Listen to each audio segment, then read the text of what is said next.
The Big Book's been around since 1939, and a lot of people in AA have one. Fewer people know how to actually use it. I was one of those people for a long time. Welcome to the Sober Friends podcast. Yeah, we're here to talk about topics like that. Big Book is one of those that can be a tough one. Steve, good morning. How are you?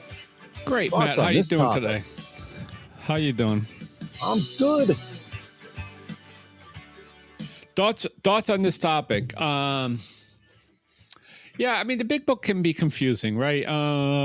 Very. Okay, listen. I'm one of these people, and this is not just AA. I mean, it's happened to me with religious stuff too. As I got older, and as I've actually studied some stuff, right, and then I've had the opportunity to look objectively at things and not really be colored by my past or what other people have told me, and try to have my own independent thoughts and positions.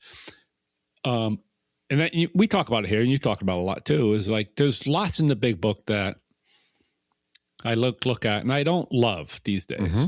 Which does not mean it's not helpful, which does not mean it's not what got me sober, which does not mean if somebody comes to ask me for help that I'm not going to use that. Because the truth is, right now in my life, that is the only way I know how to help somebody. So if somebody's looking for my help, I will help them in that manner if that's the path they want to take.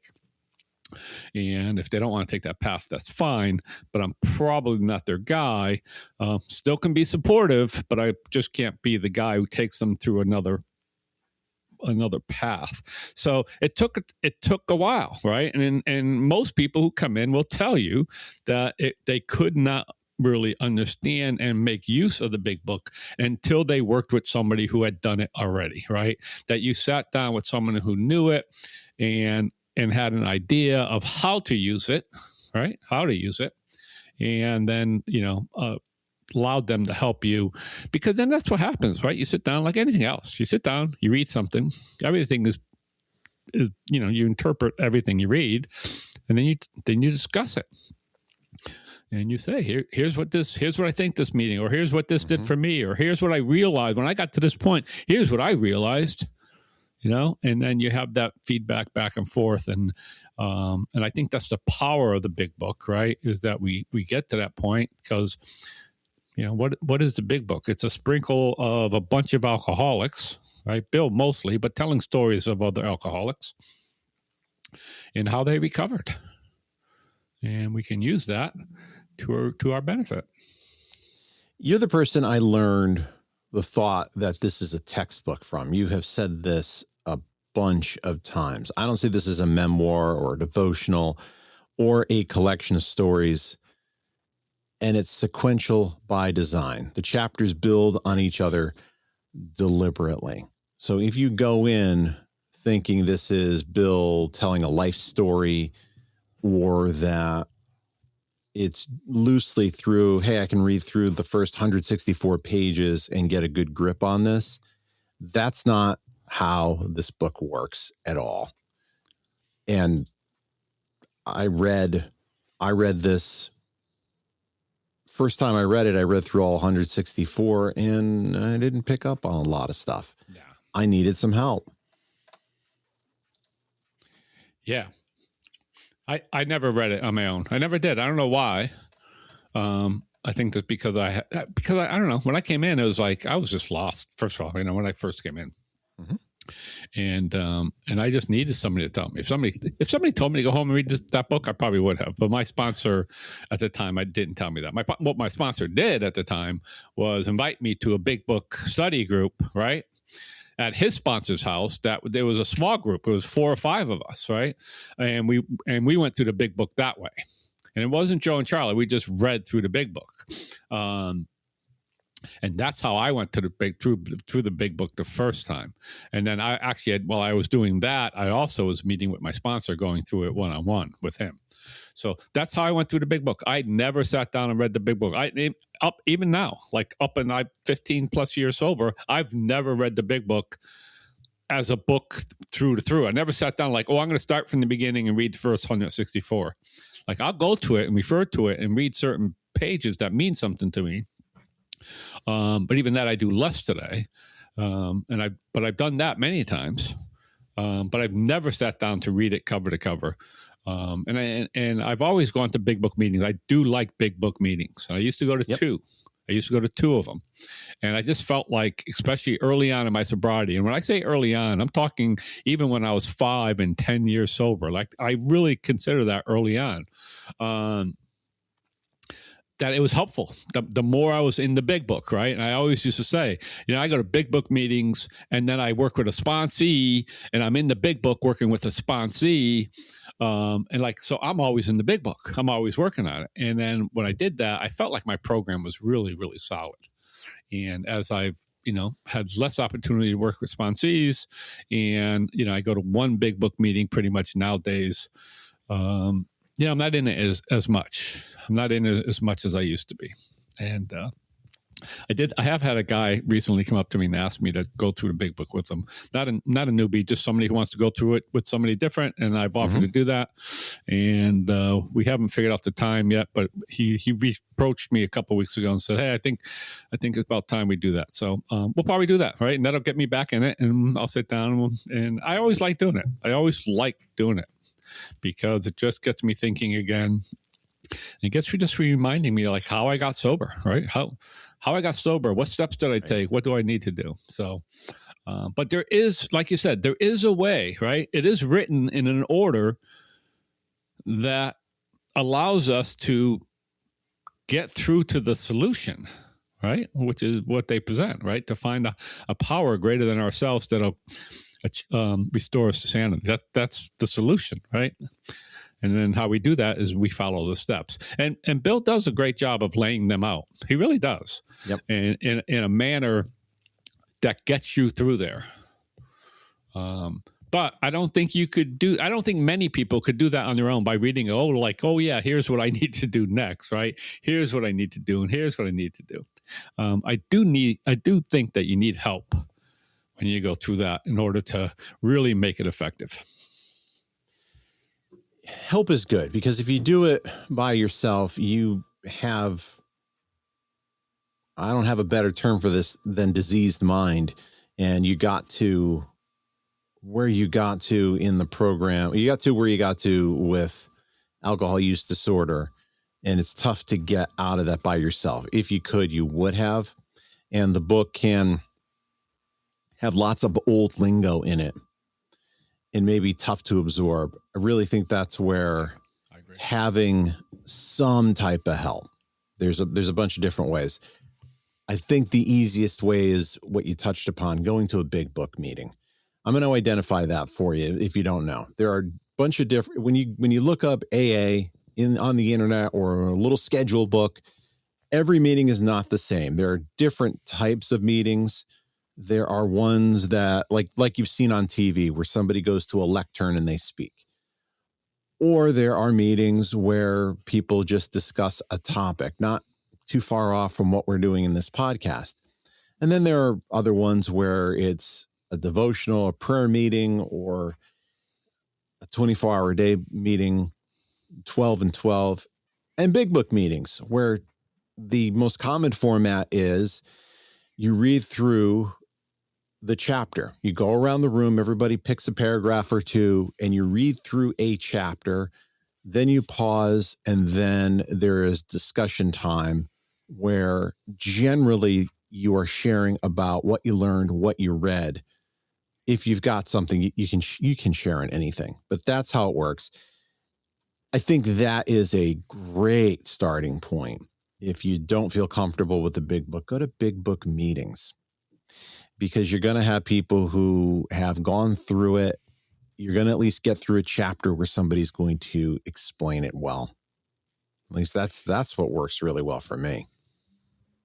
Yeah. Not only, and just in that same description of meetings. Then there's different, and I don't want to make it too complicated for anybody, but then there's different big book meetings, right? So my point is go find a big book meeting that you like the format. I mean, I know big book meetings out there. I know one not too far from me that what they do is you get to read a portion.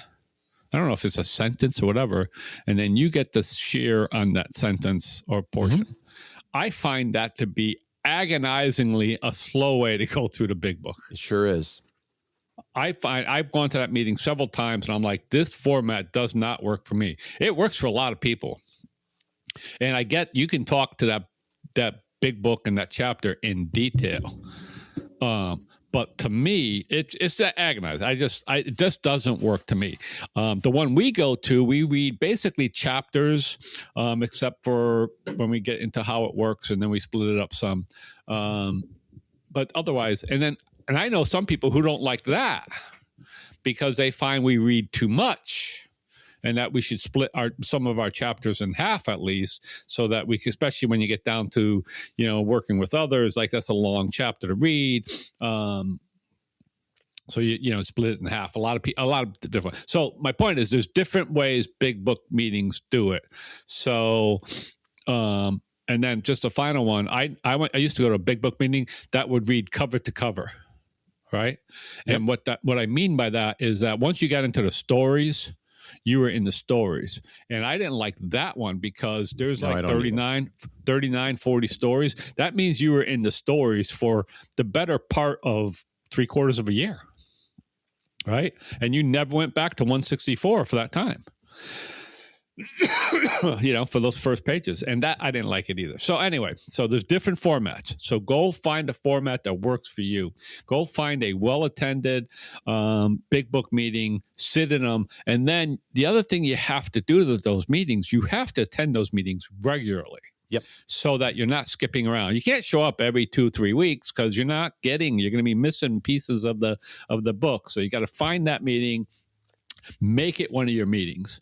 And for me, I've always done that. Again, one of my ways to do it is I have my set meetings. I have 2 set meetings. And then I've always had a third meeting that I've gone to. And this has been going on for the last, probably 10 years almost for me. I have a third meeting that I always do because I always like to have 3 meetings in a week. But that third meeting changes. But I commit to that meeting for like 2 years. So I get to know the people. I get to know the format. I get to know everything about it. And I become part of that meeting. And then after that, I start thinking, okay, maybe it's time for me to go look for another meeting. And that's how I found my meetings. And that's how I found my Wednesday noon meeting, right? That's how I go to a Wednesday noon meeting that I really like. And truthfully, this year I'll be coming up on 2 years for that meeting. I don't think I'll go find another meeting because it's become one of my favorites. But who knows? I never say never. So, but you go to a good big book meeting and it will help you. It will help you. And then the other thing, if you're working a 12-step program, if you are working that, if that is your choice of recovery, I would encourage you to follow the program. Right? You can take it piece by piece, and we get that. We tell you all the time, take what you want, leave the rest. We're very supportive of that on this podcast. As long as you can stay sober, as long as your life is okay, do what you need to do. But if you're choosing the 12-step program as your major path to sobriety, then you should work it the way it's designed. Right. And that's also to get a sponsor and have you help you, right? So that's also buy all the way in. And my encouragement would be buy into the program, buy into the big book, go through it. And I've seen plenty of people do it this way. And then decide a year or 2 into your sobriety if you want to keep going that way. But now you have some sobriety under your belt. You've created this fellowship, and now you understand the big book some, right? You understand what it's saying.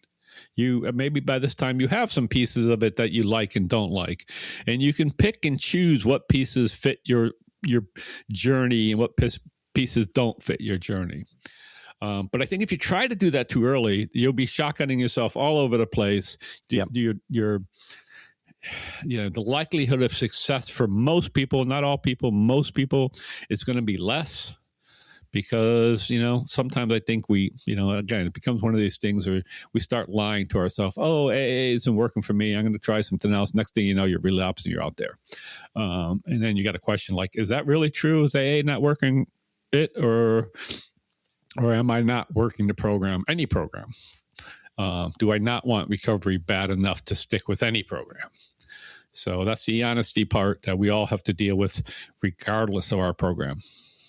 I think that's great advice. Take it as is, the big book, and go in and try it out as is, then make some decisions later and give it some time. Just because you don't know enough yet. And if you could pick and choose and do it yourself, you wouldn't be in this place where you are at AA. Nobody goes to AA. Nobody comes out of college and says, AA is going to be part of my 10-year plan. Right. That would be considered failure for many of us. It did for me.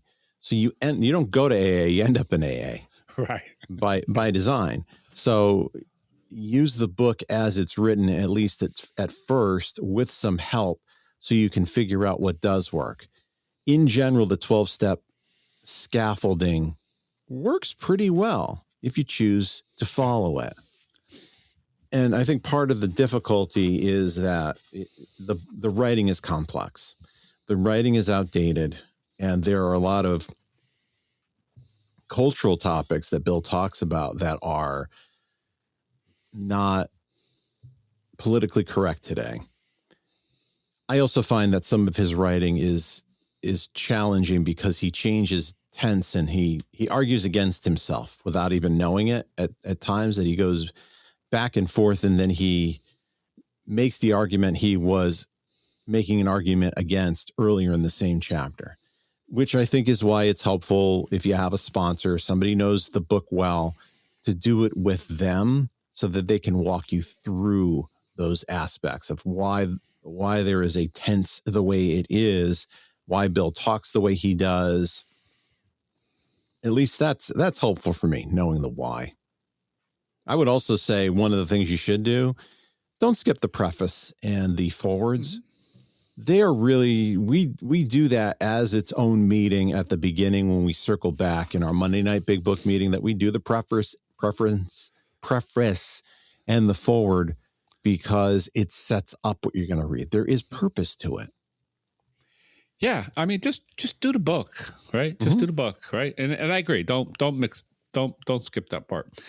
Just going back to doing the book as I have as it's written, as it's set up. I have this thing, and my wife and I, like, if we go out to a restaurant, especially a nice restaurant, not something better than a really casual stuff, and I see a dish on the menu, I'll look at it.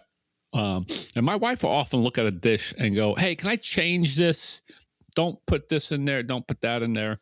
And I always say, I want to taste that dish the way the chef thought it would be meant to be presented and put out there. Like, the chef, especially if you're in a good restaurant and this chef is, known, this is somebody who got good schooling. I want to taste it. Why did he put this dish together this way? Now, if I go back to that restaurant and then maybe I order the same dish, then maybe I'll make a change after that, right? So, and like, that's just the way I am. I want to try that. So it's the same thing with the big book. Like, I want to try it the way it's supposed to be worked. Because trust me, there was a time where I would look at something and we talk about prejudice before, what is Herbert Spencer? Contempt prior to investigation. Contempt prior to investigation. I spent my life doing contempt prior to investigation. No, that's not going to work. Oh, that's not going to. No, that's not good enough for me. Oh, I'm better than that. Whatever that thing. Contempt prior to investigation. Today, I've decided that I need to not have contempt prior to investigation. That I need to look at stuff.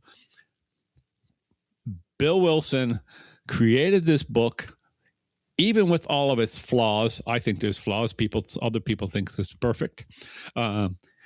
Created a book and created a program that has worked for millions of people. Love it, hate it, call it a cult, call it whatever you want. It's worked for millions of people and has changed millions of lives. And I'm witness to some of those lives in daily action by the people I meet every day. So I get it. We talk about it all the time. There's a lot of big book hate out there.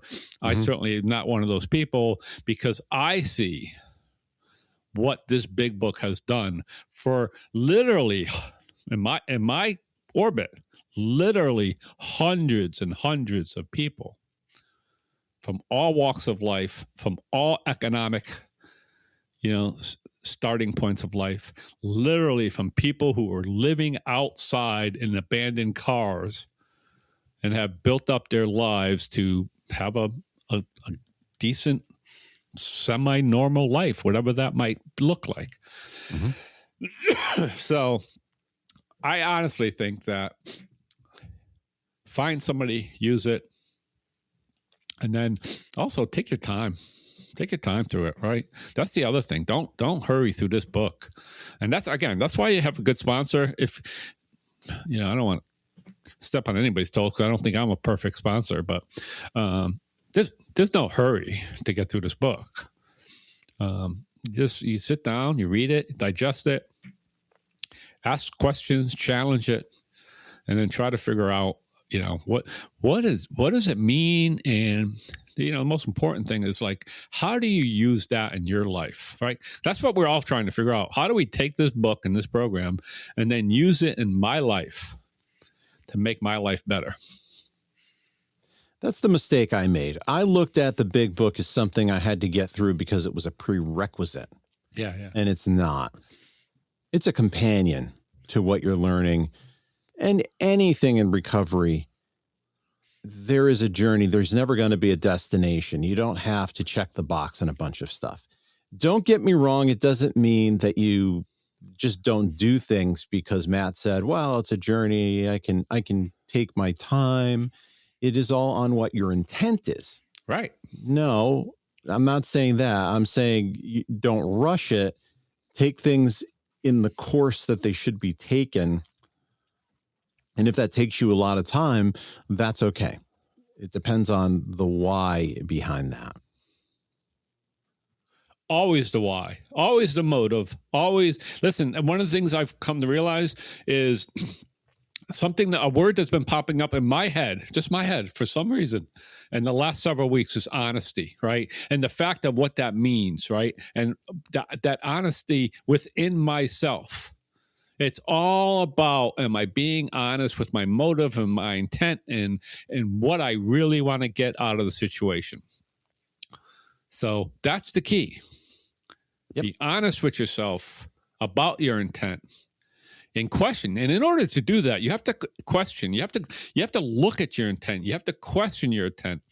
And then you have to be critical of your own intent.